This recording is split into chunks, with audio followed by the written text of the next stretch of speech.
Assalamualaikum warahmatullahi wabarakatuh. Subhanallah walhamdulillah wala ilaha illallah wallahu akbar wala haula wala quwata illa billahil aliyyil azim.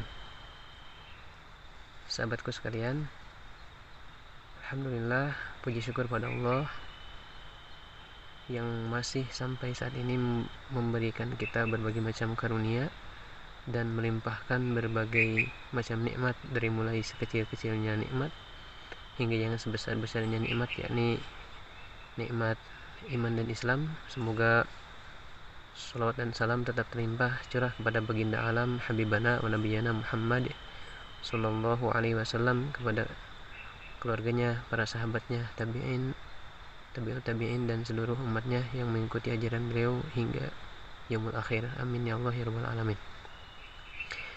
Sahabat sekalian, alhamdulillah saat ini saya sedang berada di bumi perkemahan Cijanggel, dan qadarullah saat ini sedang berada di tengah hutan. Sebenarnya ini merupakan rangkaian kegiatan yang diselenggarakan oleh sekolah ya, yakni kegiatan IHT, in-house training. Maksudnya adalah pelatihan sebelum memulai kembali aktivitas di sekolah ya, baik untuk para pendidik maupun tenaga kependidikan atau PTK. Nah, salah satu rangkaian acaranya adalah Solo Bivak. Solo Bivak itu yakni setiap orang ya dalam regu yang ikut dalam IHT ini disebar di berbagai titik di tengah hutan sendiri-sendiri begitu. Jadi membuat tenda sendiri begitu, sesuai dengan perlengkapan yang diinstruksikan untuk dibawa, seperti tenda, matras, kemudian sleeping bag, dan perlengkapan lainnya yang bisa mendukung ketika berada di tengah hutan sendirian. Nah, sebelumnya saya ingin mengajak dulu sahabat-sahabat untuk melihat sejenak ya kondisi di luar seperti apa. Nah, ini adalah tenda yang insya Allah saya tempati untuk dijadikan tempat istirahat. Insya Allah cukup untuk sendiri. Ini kondisi di sekitarnya.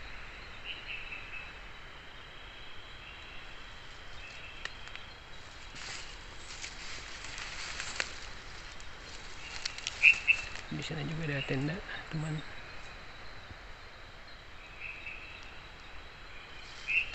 Di sana juga masih banyak teman-teman. Saya ke bagian nomor D7, D7. Adapun teman-teman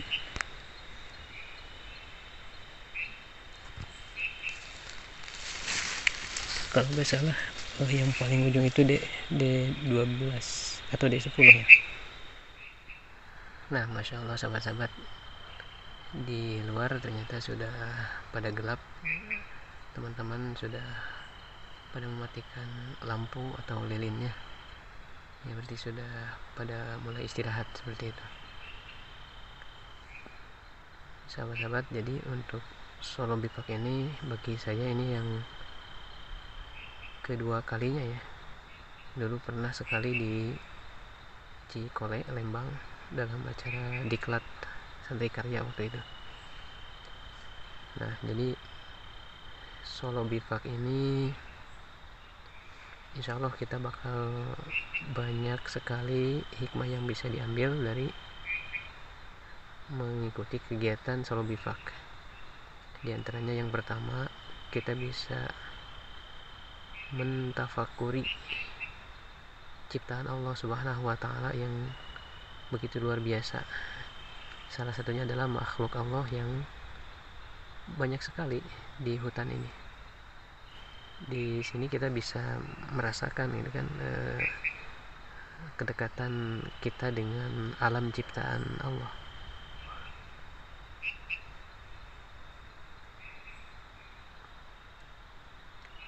bagaimana suara-suara hewannya, suara jangkrik, suara hewan-hewan lainnya, kemudian suara hembusan angin, bagaimana pohon-pohon terhembus oleh angin seperti itu, dan daun-daunnya yang jatuh gitu kan, satu persatu atau banyak, dan bagaimana suara-suara yang lainnya seperti itu, yang bagi saya subhanallah ya, menenteramkan sebenarnya gitu. Nah, selain itu dengan Solo Bipak ini juga ini bisa dijadikan sebagai ajang untuk muhasabah diri kita, berkontemplasi, bisa jadi kita mengevaluasi diri begitu, mengevaluasi atas hal-hal yang selama ini sudah kita jalani selama hidup ini begitu. Barangkali juga sedang ada problem, masalah ya, itu bisa sambil ditafakuri di sini, sambil memikirkan akan ciptaan Allah, sambil bertaubat, sambil berzikir, sambil diisi dengan kegiatan-kegiatan ibadah yang lainnya, dengan harapan mudah-mudahan ketika suasananya lebih tenang, itu bisa membuat kita lebih fresh, lebih jernih dalam menghadapi suatu masalah, dalam memecahkan suatu masalah. Dalam Solo Bipak ini juga ini sekaligus pembuktian kita gitu, bahwa kita ini sebenarnya bisa gitu kan untuk meluangkan waktu, bisa untuk aqarrub kepada Allah, hanya kita dan Allah gitu kan, jauh dari keramaian, tidak ada orang-orang yang mengganggu seperti itu, jauh dari keluarga itu kan, dari anak, dari istri, dan dari sanak saudara yang lainnya, sehingga dipakai untuk bersama Allah itu lebih nyaman. Nah, dengan menyendiri seperti ini juga sekaligus bisa mengukur gitu kan kualitas keimanan kita kepada Allah Subhanahu wa taala. Kita ini lebih takut kepada Allah sang Khalik, sang pencipta, atau justru lebih malah takut kepada makhluk ciptaan Allah. Nah, disinilah pembuktian seperti itu. Asalkan kita di sini diisi dengan ibadah, dengan zikir kepada Allah, hati, lisan, dan pikiran kita selalu berzikir, itu pasti Allah lah yang pantas kita takuti gitu kan. Semua isi alam ini, alam dan seisinya ini tidak ada apa-apanya dibandingkan Allah sang maha pencipta. Kita bisa merasakan begitu kan, dingin gitu kan.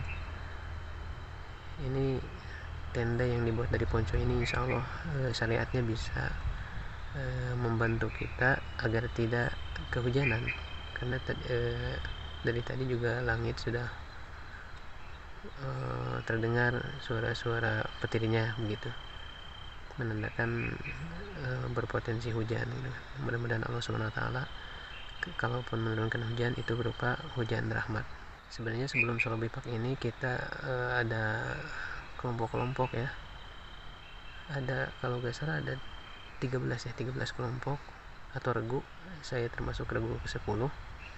Kalau di malam pertama kemarin saya bersama teman-teman masih tidurnya bareng-bareng seperti itu. Satu kelompok saya ada 5 orang. Nah, satu kelompok ada 5 orang. Tapi ya untuk saat ini Solo Bipak dipencar semuanya. Tidak ada lagi yang satu regu. Semuanya pokoknya benar-benar di random, diacak seperti itu urutannya. Sehingga di urutan setelah saya ataupun sebelum saya juga itu belum tentu yang seregu dengan saya seperti itu. Ya masya Allah ya sahabat-sahabat, ternyata makhluk Allah yang lainnya, pohon, rumput, hewan-hewan, mereka sedang sama-sama bertasbih dengan cara mereka sendiri. mungkin hewan dengan suaranya, kemudian angin dengan hembusannya, pohon-pohon bertasbih dengan goyangan daunnya, tangkainya dan sebagainya. Dan itu merupakan salah satu tanda kebesaran Allah Subhanahu wa taala. Maka selayaknya kita hanya patut dan wajib mengagumi Allah Subhanahu wa taala, sang pencipta makhluk-makhluk tersebut dan kita semua. Dan selayaknya kita juga harus memperbanyak zikrullah, mengingat Allah sebagai bentuk syukur kita dan memohon pertolongan Allah Subhanahu wa taala. Baik sahabat-sahabat, saya kira dicukupkan dulu ya untuk malam ini. Saya ingin lebih banyak waktu saat menyendiri ini, ingin lebih banyak bertafakur kepada Allah Subhanahu wa taala. Ingin kita isi dengan banyak zikir, dengan bertaubat, dan mudah-mudahan Allah Subhanahu wa taala menerima semua amalan kita, menerima taubat kita, menerima zikir kita, menerima sholawat kita, dan menerima bacaan-bacaan Quran kita, serta mengabulkan semua doa-doa kita. Amin ya Allah ya rabbal alamin. Untuk sementara sekian dulu. Terima kasih. Wallahu muwaffiq ila aqwamit thoriq. Wassalamualaikum warahmatullahi wabarakatuh.